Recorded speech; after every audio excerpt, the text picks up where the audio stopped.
Shalom Obracha, nous nous retrouvons avec la 9e Mishnah, Mishnah tête du premier pérec. La Mishnah nous dit, là aussi une petite Mishnah, Ma'amidim Tanur Vekiraim Bamoed. On a le droit de construire, de préparer un four, Tanur Vekiraim, un petit fourneau, Bamoed pour Chol HaMoed. Donc Ma'amidim, c'est-à-dire le mettre debout, le mettre en place, parce que les fours de l'époque pouvaient se déplacer. C'est pour cela qu'on étudie Ma'amidim, c'est-à-dire si on le met à une place particulière, c'est-à-dire à cette place particulière, on va arranger le four pour Yom Tov. Bien sûr, ça c'est permis, donc de placer, de mettre un four ou un fourneau Bamoed. Rabbi Yehuda Omer, En mechabeshim et arechaim batechila.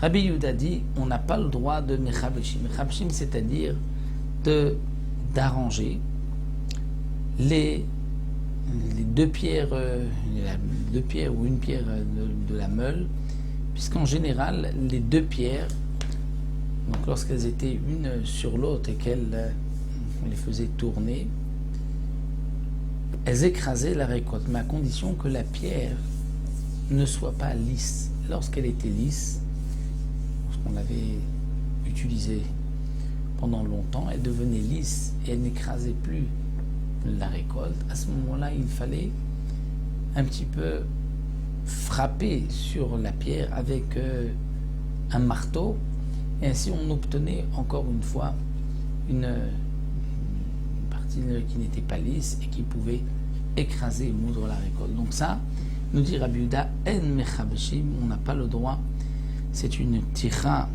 supplémentaire pendant Yom Tov, pendant Chol HaMoed, qui est interdite.